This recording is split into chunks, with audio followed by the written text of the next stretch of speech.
reality is the reality. This is the toughest one. I would say that this is difficult because so many people have a tough time with their self-awareness or social awareness. They don't understand what's going on around them. So reality is what is happening even when you are not aware. So it's what's happening and what's going on with you or around you, even if you don't know about it, even if you're not aware of it. And okay, we need to determine their current state of awareness so we know how to direct their attention going forward. This can be very difficult to, especially when you're dealing with somebody that's very unaware. They really have very low self awareness to bring something to their attention. And if they don't have an awareness, it can go, it can be very difficult because, first of all, they might just deny it, like, or just have a completely different idea about them than what's true. And so getting them to that awareness is challenging, but it's necessary for any type of coaching. If somebody is just on the wrong track and they just have the wrong thoughts about something, they think one thing is true when it's not. Uh, you're never going to get them back on track until you can get them to face reality, whether it's reality about themselves or reality about the future of the store if they continue doing what they're doing, or the reality about their personal life if they keep doing what they're doing, or maybe the reality of what they're capable of doing, even if maybe they don't feel the most confidence. Let them know that, hey, you can do this. This is, help to cast that vision for them, even if they don't think they can. You can have an impact on them to help them see the future better than what they do. You can ask questions like, describe your situation, or maybe that's the question. A better way to say that question would be, hey, what's going on? What's going on in your life right now? Tell me what's going on. And getting an idea of what they say. Now, sometimes people don't really get into the weeds when you just ask a simple question like that. A lot of times they'll just stay shallow and it takes follow-up questions. But sometimes people will completely put on a mask and tell you something that's just not true. Like, oh, things are going great. Yeah, it's going fine. We're doing this and this, but you know otherwise. You know that there's cracks in their foundation and they're just not telling you about it. It could be that there's an awareness problem, or it could be just that they're not necessarily wanting to share reality with you also. And that comes back to a trust issue. So another question, what can you control or what can you not control?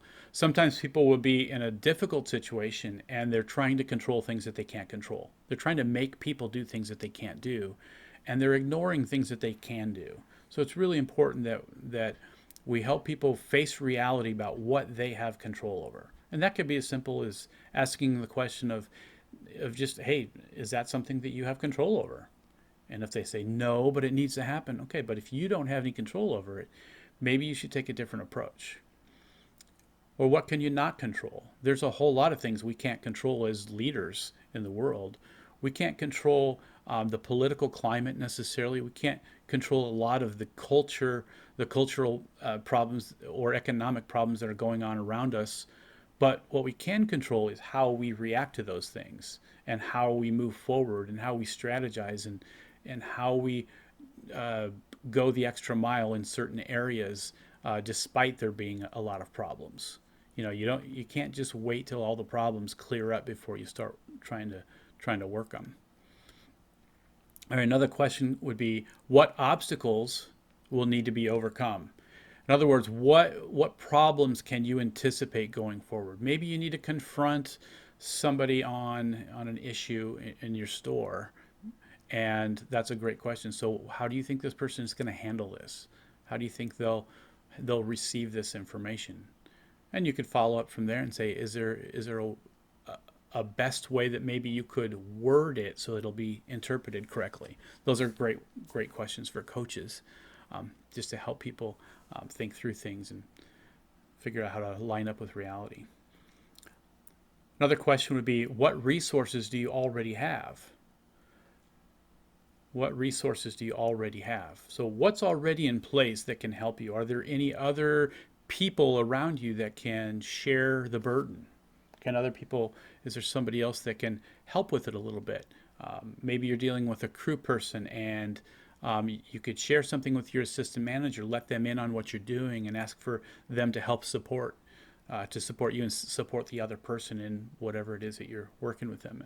Okay, another question. Imagine talking to the wisest person you know or can think of. What would he or she tell you to do?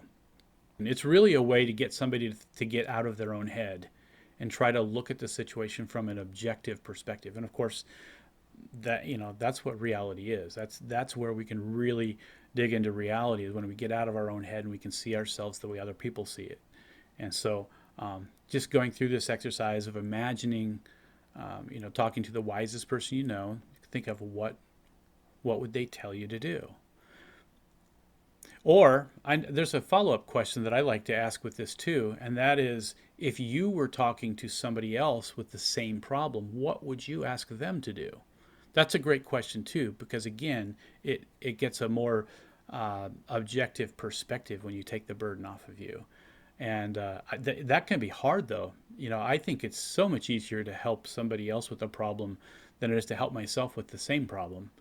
That's why it just illustrates the importance of having other people help you with your issues and help you see what you need to see better. We just have so many blind spots when it comes to seeing reality. So, all right, options. This is one of the sections that gets overlooked quickly, and the reason why is because most people don't naturally think through options very well. They tend to feel their way to relief. So think about that.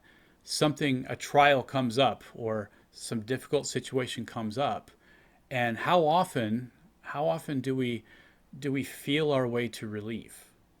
We're just looking for relief as opposed to the best way to get through the problem.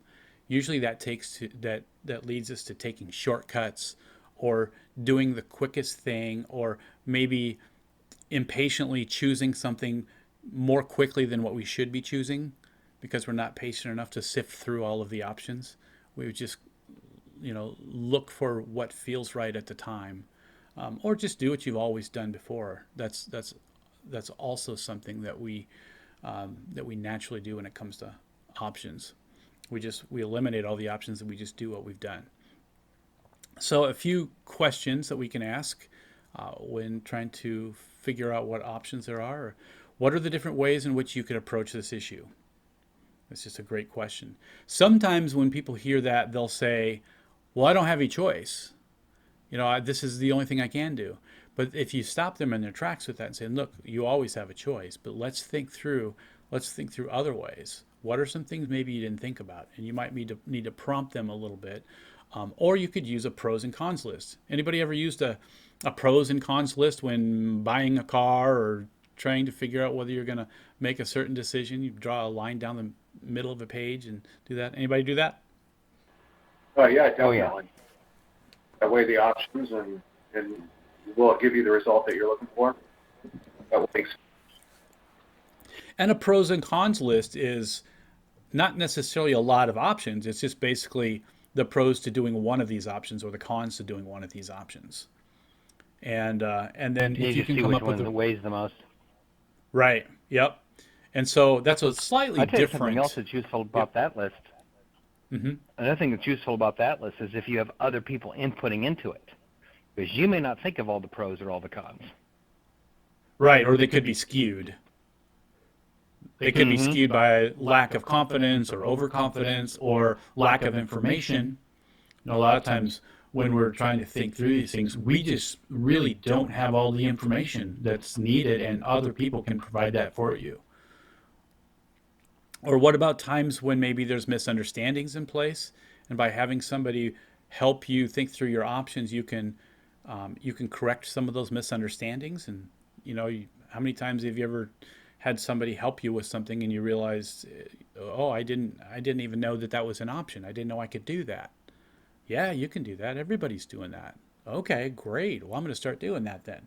That happens all the time, just because we've got other people that are helping us think through our options and helping us with our pros and cons. So this is a pretty important section, and some people are really good at thinking through options, but the majority of people just really aren't. So Another question, what are the advantages and disadvantages of each? Again, that's part of the pros and cons. Use process of elimination. I've used the example of shopping for cars in the past, where people that tend to feel their way uh, towards relief or towards a solution. Maybe the problem is that they don't have a car and they need to buy one, and so they go on the car lot and they go through the process of looking at cars one by one, and they say no, no, no, no, no, yes, and they buy that fifth car, even though there's 20 cars to look at. They just go until they find one that feels right, and they're not looking at all the options. They're doing it more from an emotional or a relief, like I just want to get this over with. And this was the first one I came to that I could say yes to and feel okay about. Whereas, another person would go into it and they're not even going to make any decisions. They're not going to say yes or no to any of them until they've looked at all the 20 cars, and they're going to use a process of elimination to narrow it down to the car that they want. But this works in all situations, not just on a car lot. It works in situations where you're thinking through solutions to a possible problem in your business, or whatever that might be. And so using process of elimination can help us to get to the best decision. And sometimes the quickest decision is not the best decision. Sometimes by delaying that decision just enough so that you get all of the information and you get a chance to process through it, and eliminate the less the lesser options.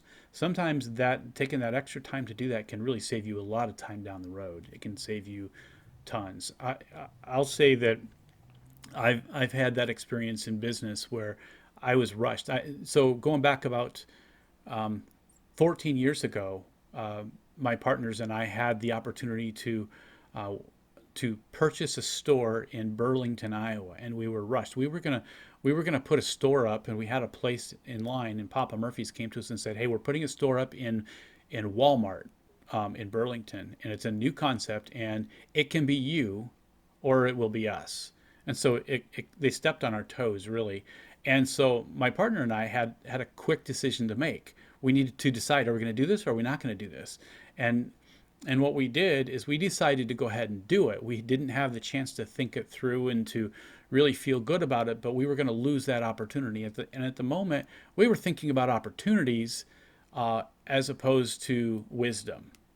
And so we opened up a store in that Walmart, and then consequently we did the same thing a month later in another Walmart in Kewanee.